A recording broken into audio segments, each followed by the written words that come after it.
Hello everyone, আজকের এই ক্লাসে আমরা নবম দশম শ্রেণীর কোঅর্ডিনেট জিওমেট্রির একদম দফা রফা করে ফেলবো। একদম স্টেপ বাই স্টেপ সকল সূত্রের প্রমাণ ও বেসিক নিয়ে আলোচনা করা হবে এই ক্লাসে। এই ক্লাসটি করার পরে আর কখনোই কোঅর্ডিনেট জ্যামিতি কঠিন মনে হবে না। তো খাতা কলম নিয়ে বসে পড়ুন আমাদের সাথে। আজকের এই ক্লাসে আমরা জানবো সমতলে কার্তেশীয় স্থানাঙ্ক ধারণা সম্পর্কে, দুই বিন্দুর মধ্যবর্তী দূরত্ব কিভাবে সূত্র প্রয়োগের মাধ্যমে নির্ণয় করা যায় সেটি সম্পর্কে, কিভাবে সরলরেখার ঢাল নির্ণয় করা যায়, বাহুর দৈর্ঘ্য নির্ণয়ের মাধ্যমে ত্রিভুজ ও চতুর্ভুজের ক্ষেত্রফল কিভাবে নির্ণয় করা যায়, মূলত ত্রিভুজের যে পরিসীমার যে ক্ষেত্রফলটা আছে সেটার মাধ্যমে, আর স্থানাঙ্কের মাধ্যমে ত্রিভুজের চতুর্ভুজের ক্ষেত্রফল কিভাবে নির্ণয় করা যায় সেটিও শিখব, ত্রিভুজ ও চতুর্ভুজের। আর পাশাপাশি আমরা সরলরেখার সমীকরণ এবং এটিকে কিভাবে লেখচিত্রে উপস্থাপন করা যায় সেটি নিয়েও আজকের ক্লাসে আলোচনা করব। শুরুতে আমরা কিছু সাধারণ বিষয় আলোচনা করে নিই। স্থানাঙ্ক জ্যামিতি বা বিশ্লেষণ জ্যামিতির প্রবর্তক হচ্ছেন দেকার্তে। ওনার পুরো নাম হচ্ছে রেনে দেকার্তে। বিন্দু, সরলরেখা ও বক্ররেখার বীজগাণিতিক প্রকাশে জ্যামিতির যে অংশে অধ্যয়ন করা হয় তাকে স্থানাঙ্ক জ্যামিতি বা কোঅর্ডিনেট জিওমেট্রি বলে। এখানে আমরা যেই এক্স অক্ষ সেটি হচ্ছে ভুজ এবং বিন্দুর যে ওয়াই অক্ষ সেটিকে হচ্ছে কোটি বলা হয়। পরস্পর সমকোণে ছেদ করে এরূপ একজোড়া অক্ষের সাপেক্ষে কোনো বিন্দুর স্থানাঙ্ককে আয়তাকার স্থানাঙ্ক বলা হয়। এর অর্থটা হচ্ছে, যেমন ধরুন এটি হচ্ছে ওয়াই অক্ষ, এটি এক্স অক্ষ। এই দুটি ওয়াই ও এক্স অক্ষের সাপেক্ষে যদি কোনো একটি বিন্দু আমরা পি নিই, তখন যদি আমি ওয়াই অক্ষ থেকে এর উপর একটি লম্ব আঁকি এবং এক্স অক্ষ থেকে এর উপর একটি লম্ব আঁকি, তাহলে যে পি বিন্দুর স্থানাঙ্ক এক্স আর ওয়াই পাওয়া যাবে, এটি হচ্ছে মূলত আয়তাকার কার্টেসীয় স্থানাঙ্ক। এখানে অক্ষদ্বয় পরস্পরকে ছেদ করার মাধ্যমে চারটি চতুর্ভাগ তৈরি করেছে, প্রথম, দ্বিতীয়, তৃতীয়, চতুর্থ চতুর্ভাগ। এখন আমরা শিখব দুই বিন্দুর মধ্যবর্তী দূরত্ব কিভাবে নির্ণয় করতে হয়।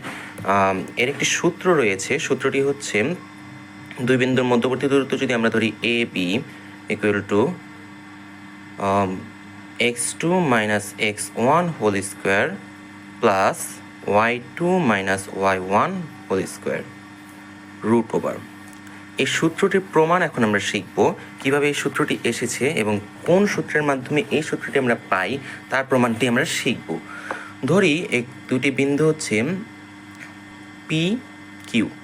এখন এর মধ্যবর্তী যে দূরত্ব সেটা আমরা নির্ণয় করব।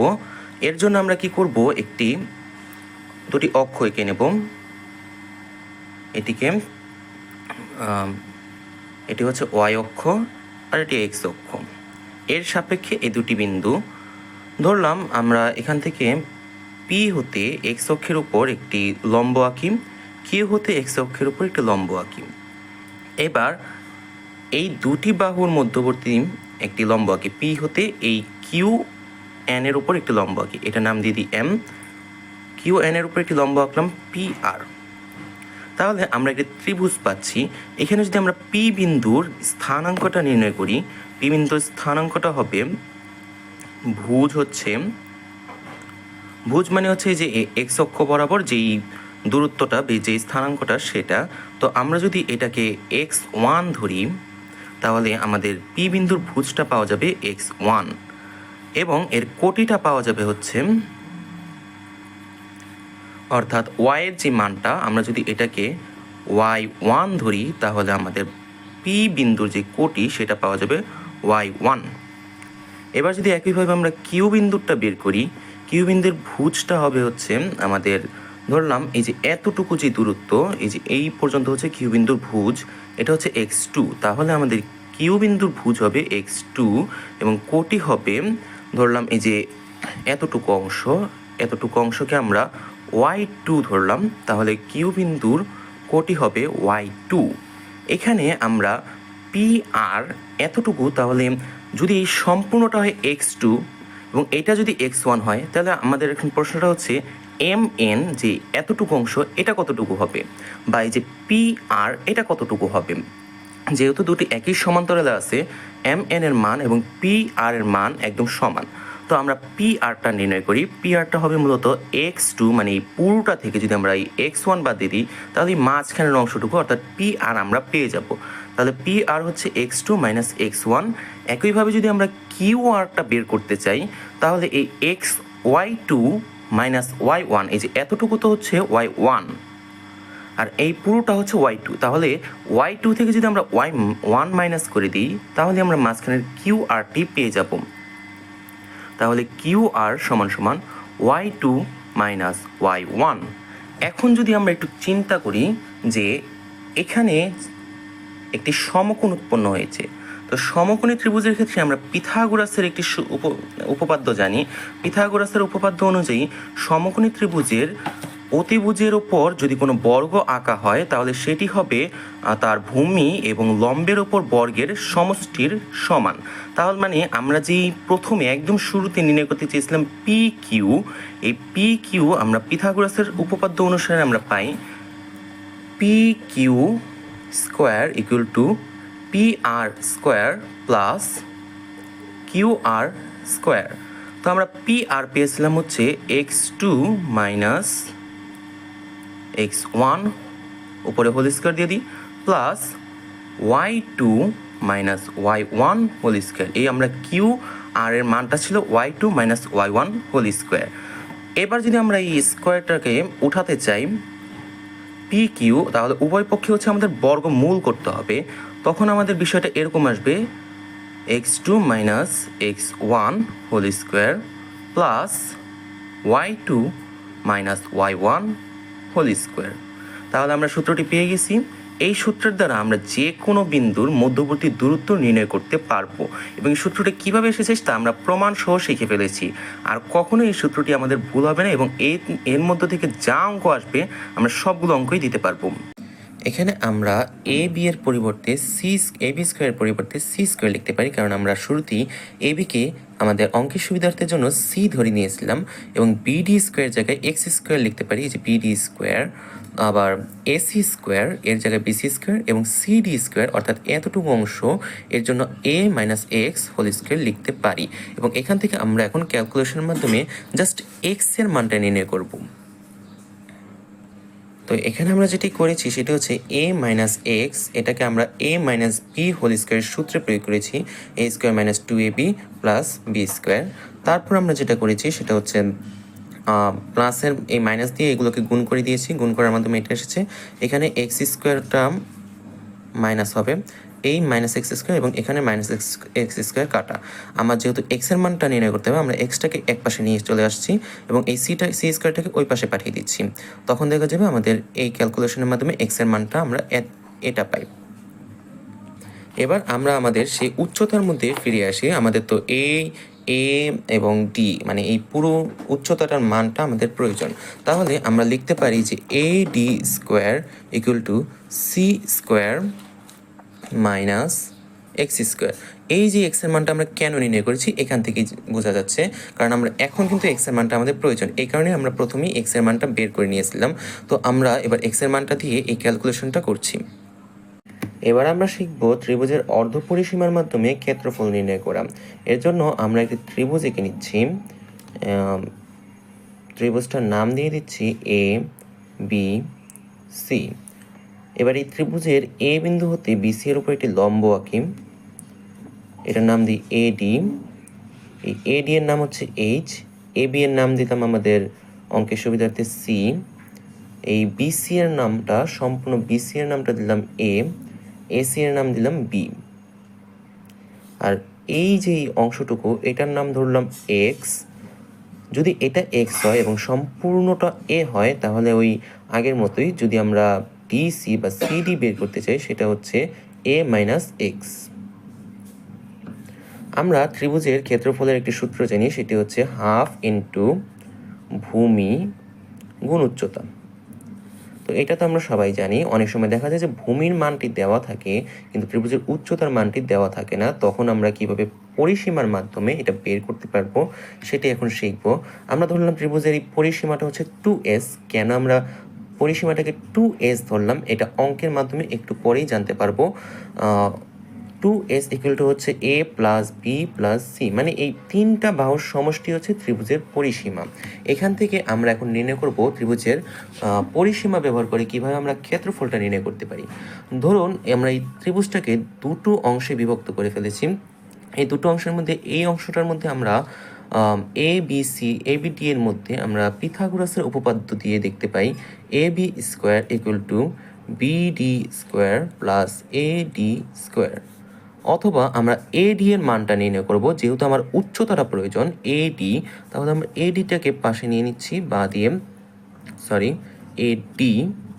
তো এ ডি যদি পাশে নিয়ে নিই তাহলে হবে A B square minus B D square. একইভাবে আমরা এ ডি সি যে ত্রিভুজটা সেটার ক্ষেত্রেও আমরা দেখতে পাই A D square equal to A C square minus C D square.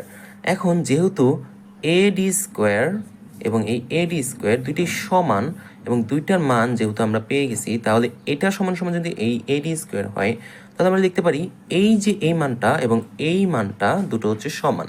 তাহলে আমরা লিখে ফেলি এবং এই ক্যালকুলেশনটা আমরা করে ফেলছি।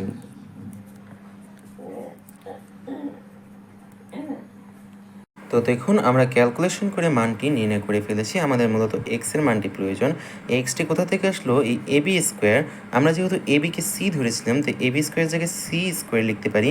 বিডি স্কোয়ার মানে এতটুকু অংশ, এটাকে আমরা এক্স ধরেছিলাম, তাহলে আমরা বিডি স্কোয়ার জায়গায় এক্স স্কোয়ার লিখতে পারি।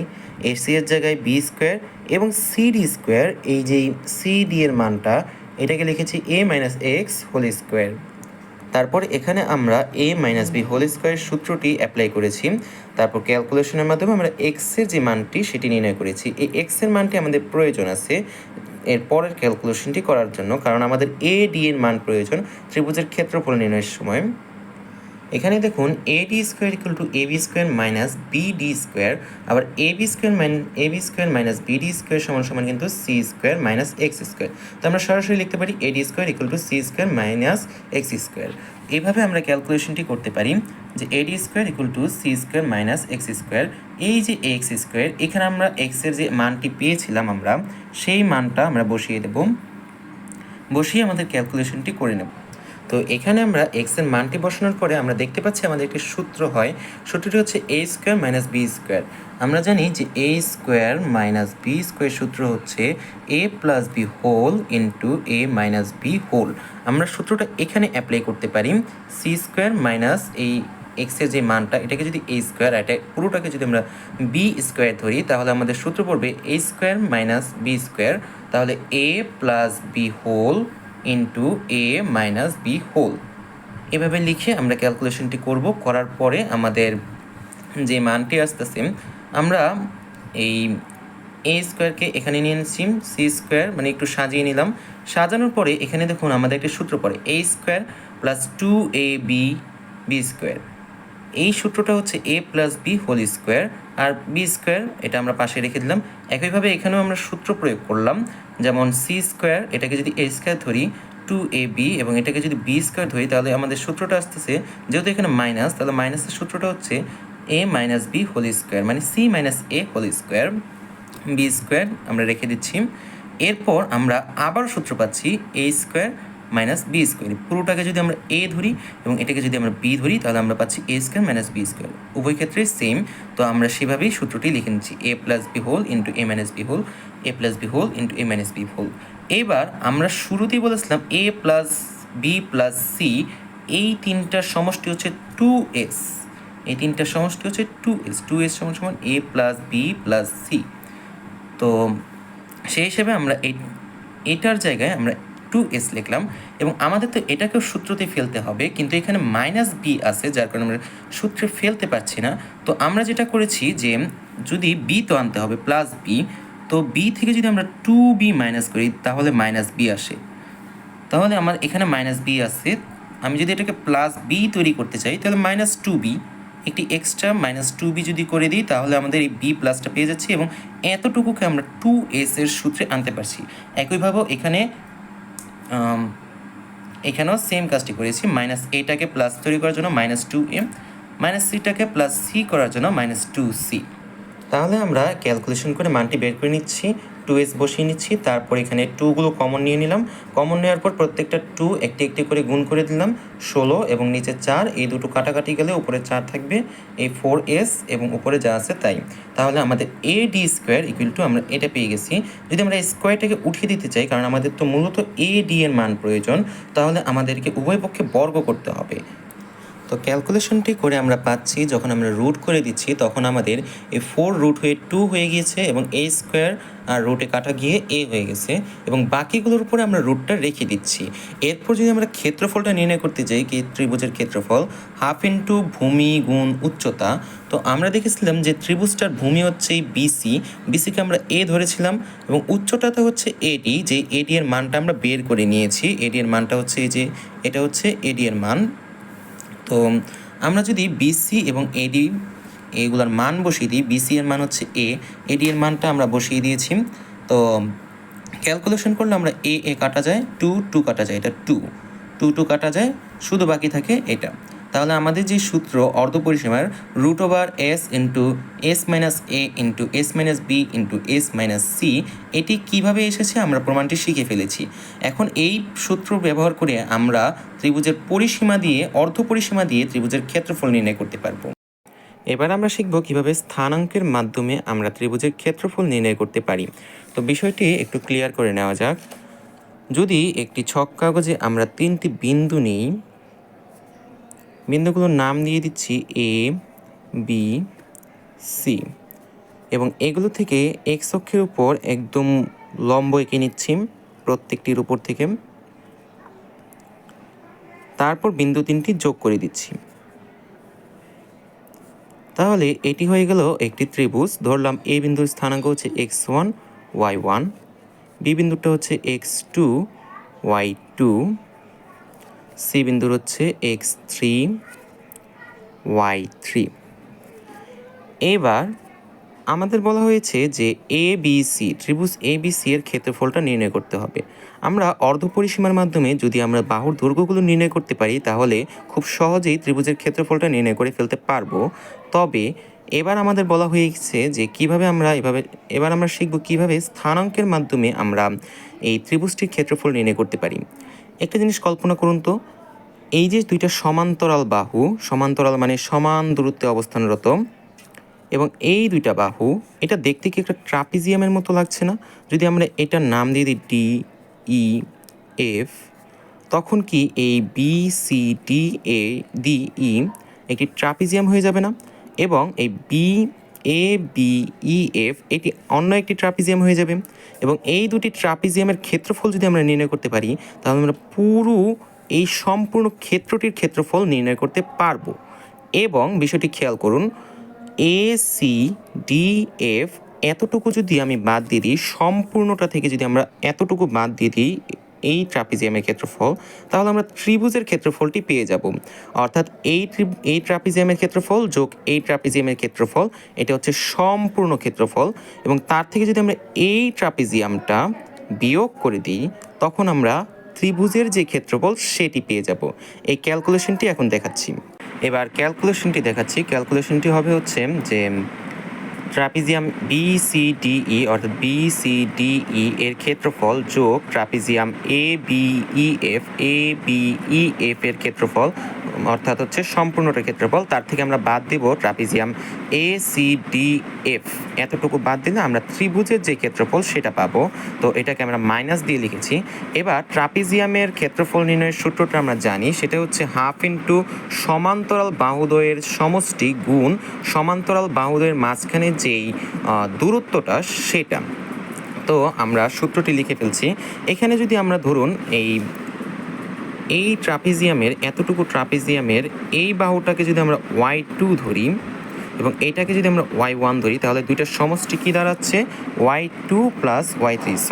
আমরা যদি এটাকে y1 এটাকে y3 ধরি, তাহলে y2 প্লাস y3, তাহলে আমাদের সমান্তরাল বাহুদ্বয় পেয়ে গেলাম। এবার মাঝখানে যে দূরত্ব, অর্থাৎ আমাদের এই যে ট্রাপিজিয়ামের এতটুকু দূরত্ব, এটা কিন্তু পুরোটা ট্রাপিজিয়াম। এই ট্রাপিজিয়ামের এই যে মধ্যবর্তী যে দূরত্ব, এটা নির্ণয় করতে হবে। তো আমরা যদি এই সম্পূর্ণটাকে, এই বিশাল অংশটাকে আমরা x3 x2 ধরি এবং এতটুকুকে আমরা x1 ধরি, তাহলে এই যে মাঝখানের অংশটা এটাকে আমরা পাবো না? x2 মাইনাস x1 লিখলে তাহলে কি আমরা এই মাঝখানের অংশটার যেই দূরত্ব সেটা পাচ্ছি না? তাহলে আমরা লিখতে পারি না x2 মাইনাস x3, সরি, আমরা যদি এটাকে x1 না এটাকে x3 ধরি তাহলে আমরা এই সূত্রটি পাচ্ছি।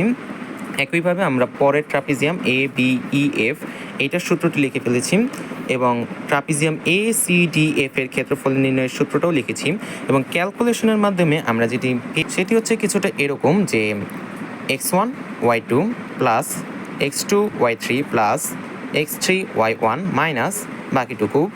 তো এইটা আমরা ঘড়ির কাঁটার বিপরীত দিকে যে সূত্রটা সেটার দিকে অ্যাপ্লাই করতে পারি, মানে এইখান থেকেই মূলত এই যে ঘড়ির কাঁটার বিপরীত দিকে ঘূর্ণনের যে সূত্রটা ত্রিভুজের ক্ষেত্রফল নির্ণয়ের ক্ষেত্রে সেটি এসেছে।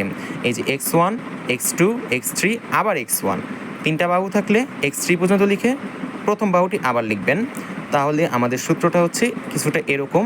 এবং আমরা যে সূত্রটা কীভাবে এসেছে তার প্রমাণটা শিখে ফেলেছি এবং এই সূত্র অ্যাপ্লাই করে সামনে বিভিন্ন অঙ্ক করব, অঙ্কের সমাধান করব, তখন এগুলো আরও ক্লিয়ার হয়ে যাবে।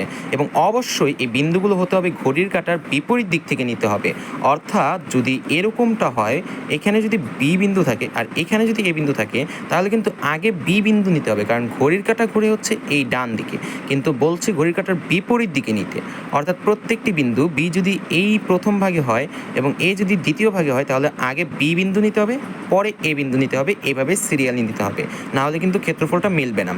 ঠিক সেম সূত্র অ্যাপ্লাই করে আমরা যে কোনো চতুর্ভুজেরও ক্ষেত্রফল নির্ণয় করতে পারি। যেমন আমরা যদি এই চতুর্ভুজটাকে ধরলাম, আমরা ত্রিভুজের ক্ষেত্রফল নির্ণয়ের সূত্রটি পেয়েছিলাম half into modulus x1 x2 x3 x1 আবার y1 y2 y3 আবার y1, এই যে হাফ ইন্টু এটা হচ্ছে ত্রিভুজেরটা। তো একইভাবে আমরা চতুর্ভুজেরটাও বের করতে পারবো। চতুর্ভুজের যদি একটি কর্ণ এঁকে দিই তাহলে দেখুন তো এটা একটা ত্রিভুজ হয়ে গেল এবং এটা একটা ত্রিভুজ হয়ে গেল। দুই ত্রিভুজের ক্ষেত্রফল যদি আমরা নির্ণয় করতে পারি তাহলে আমরা মাঝখানে চতুর্ভুজের ক্ষেত্রফলটাও পেয়ে যাব।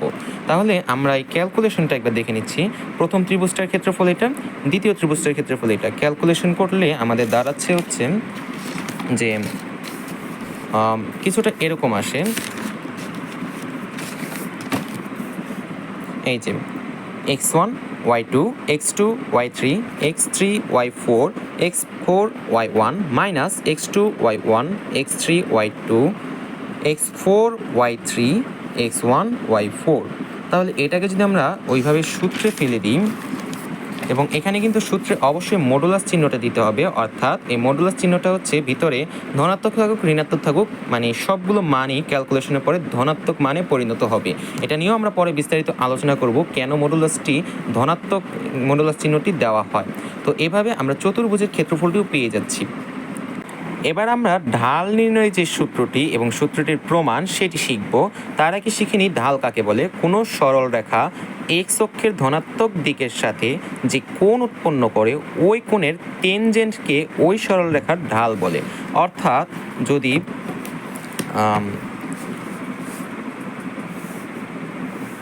যদি কোনো সরল রেখা, এটা হচ্ছে এক্স অক্ষ, এই এক্স অক্ষের ধনাত্মক দিক অর্থাৎ এই যে এই প্লাসের দিকটা, এই দিকের সাথে যদি কোনো কোণ উৎপন্ন করে তাহলে সেই কোণের টেনজেন্টের মান, টেনজেন্ট মানে হচ্ছে টেন থিটা, সোজা হিসাব হচ্ছে টেন থিটা, টেন থিটার মানকেই ঢাল বলে।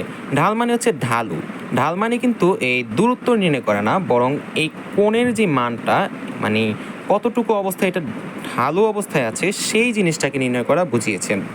যেমন ধরুন এখানে যদি একটা এ আর একটা বি বিন্দু ধরি, তাহলে তো আমরা চাইলেই পারি এখান থেকে সমান করে দুটি লম্ব এঁকে নিতে এবং তারপর এখান থেকে একটি কিনতে, তাহলে আমরা পেয়ে যাচ্ছি এ বি সি ত্রিভুজ। তা ত্রিভুজ থেকে তো আমরা চাইলেই এ বি এর দূরত্বটা নির্ণয় করতে পারি, তাহলে আমরা এ বি এর ঢাল নির্ণয় যে সূত্র সেটা তো দূরত্ব নির্ণয়ের সূত্র দিয়ে করতে পারি, কিন্তু না, এরকমটা না। আসলে এ বি এর দূরত্ব আমাদের নির্ণয় করতে বলে নেই, বরং ঢালটা নির্ণয় করতে বলছে। ঢালের সংজ্ঞাটা আমরা একটু আগে দেখে নিয়েছি। ঢালটা মূলত হচ্ছে কতটুকু কোণে এই রেখাটা হেলে আছে এক্স অক্ষের ধনাত্মক দিকের সাথে, অবশ্যই ধনাত্মক দিকের সাথে হতে হবে। কতটুকু কোণে হেলে আছে সেই কোণের মানটাই হচ্ছে আমাদের ঢাল, অর্থাৎ টেন থিটা এর মানটাই হচ্ছে আমাদের ঢাল। কেন একমাত্র টেন থিটা? এটার একটা কারণ আছে, যে আমরা যদি এই সম্পূর্ণটাকে x2 ধরি, এই যে এই ও অক্ষ থেকে একদম এই পর্যন্ত এটাকে x2 ধরলে এবং এতটুকু অংশকে যদি আমরা x1 ধরি, তাহলে আমরা এই মাঝখানের যেটা সেটার কতটুকু দৈর্ঘ্য তা তো আমরা বের করতে পারি। যেমন x2 মানে সম্পূর্ণটা থেকে যদি এতটুকু বাদ দিয়ে দিই তাহলে তো আমরা মাঝখানটা পেয়ে যাচ্ছি। তাহলে x2 মাইনাস x1, ওকে। তা এইটার মান যদি x2 মাইনাস x1 হয়, তাহলে এটার মানও তো x2 মাইনাস x1।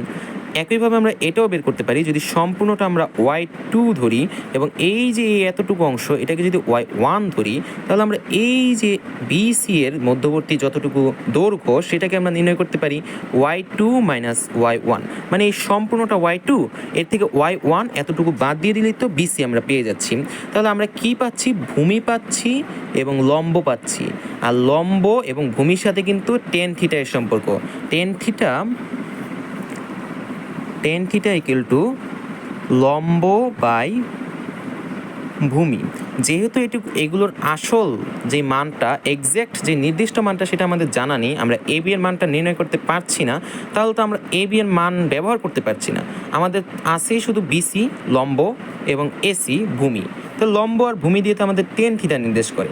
এই টেন থিটার মানটাই হচ্ছে মূলত ঢালের মান, এই কারণে ঢালের সাথে টেন থিটার সম্পর্ক রয়েছে। তাহলে ঢালের সূত্রটা হচ্ছে এরকম কিছুটা, যে ঢালকে m দ্বারা প্রকাশ করা হয় y2 মাইনাস y1 ভাগ x2 মাইনাস x1, অর্থাৎ এই যে এতটুকু ভাগ এই ভূমি x2 মাইনাস x1, এই যে x2 মাইনাস x1। তবে শর্ত আছে, কখনোই x1 আর x2 সমান হওয়া যাবে না। যদি x1 x2 সমান হয়, যেমন x2কে যদি আমরা 2 ধরি আর x1কে যদি আমরা 2 ধরি, যদি এটা বিয়োগ করি তাহলে তো শূন্য হয়ে যাচ্ছে। আর শূন্য দিয়ে কোনো কিছুকে ভাগ করলে তো ম্যাথ এরর আসে। তো এক্ষেত্রে আমাদের অঙ্ক কিন্তু মিলবে না। তাই শর্ত হচ্ছে কখনোই x1 এবং x2 এর মানটা সমান হওয়া যাবে না। এবং আমরা কিছু গুরুত্বপূর্ণ জিনিস জেনে নিই এখান থেকে, যেমন ঢাল ঋণাত্মক হলে কোণ হবে কোণ হবে স্থূল কোণ। ঢালটা যদি ঋণাত্মক হয় তাহলে কোণটা হবে স্থূল কোণ, এবং ঢাল ধনাত্মক হলে কোণটা হবে সূক্ষ্ম কোণ। বিষয়টা এরকম, যদি একটি ছক কাগজে আমরা দেখি, যদি রেখাটি এইভাবে যায় তখন দেখা যাবে ঢালটা হবে পজিটিভ। যদি এইভাবে ডান দিকে যায় তখন এই যে কোণটা উৎপন্ন হবে এটা হবে সূক্ষ্ম কোণ। সূক্ষ্ম কোণ মানে হচ্ছে 90 ডিগ্রি থেকে ছোট, এটি হচ্ছে সূক্ষ্ম কোণ। 90 ডিগ্রি থেকে ছোট, এটা হচ্ছে সূক্ষ্ম কোণ। কিন্তু যদি এরকমটা না হয়ে ঢাল ঋণাত্মক হয়, ঢাল কখন ঋণাত্মক হবে? যখন এই রেখাটা x অক্ষের ধনাত্মক দিকের সাথেই যাবে, তবে বাম দিকে গেলে এই যে মাঝখানে একটি কোণ উৎপন্ন হবে, তখন এই কোণটা মানে এই যে থিতা কোণটা এটা হবে 90 ডিগ্রি থেকে বড়, স্থূল কোণ। ঠিক আছে? এই অধ্যায়ে আমাদের আরও কিছু গুরুত্বপূর্ণ সূত্র রয়েছে। এগুলো হচ্ছে সরল রেখার সমীকরণ। যদি দুটি বিন্দুর মান দেওয়া থাকে তাহলে আমাদের সমীকরণটা হবে y মাইনাস y1 ভাগ y1 minus y2 equal to x minus x1 ভাগ x1 মাইনাস x2। এবং যদি একটি বিন্দু স্থানাঙ্ক দেওয়া থাকে আর ঢালের মানটা দেওয়া থাকে, তখন আমাদের সূত্রটা হবে y minus y1 equal to m into x minus x1। এবং ঢালের মানটা যদি দেওয়া থাকে এবং একটি বিন্দু স্থানাঙ্ক দেওয়া থাকে ও ছেদক দেওয়া থাকে, তখন আমাদের যেই সূত্রটি আসবে, মানে সমীকরণটি আসবে, সমীকরণ, সেটা হবে y equal to mx plus c। এগুলোই ছিল মূলত এই অধ্যায়ের মূল বেসিকগুলো। এই বেসিকগুলো জানা থাকলে যে কোনো অঙ্ক করা খুবই সহজ হয়ে যাবে আমাদের জন্য। পরবর্তী ক্লাসগুলোতে আমরা এই অধ্যায়ের সকল উদাহরণের অঙ্ক এবং তার পরবর্তী ক্লাসের সকল অনুশীলনের অঙ্ক ধাপে ধাপে শেষ করব। এবং আজকের এই ক্লাসটি যদি মনোযোগ দিয়ে করে থাকেন তাহলে আপনারা কখনো এই অধ্যায়ের যে জিওমেট্রি, কোঅর্ডিনেট জিওমেট্রি, এটার কোনো বেসিক নিয়ে কখনো দ্বিধা হবে না এবং কোনো অঙ্ক করতে কখনো সমস্যাই হবে না। অঙ্ক আর মুখস্থ করতে হবে না, আপনি নিজে থেকে অঙ্কগুলো করতে পারবেন।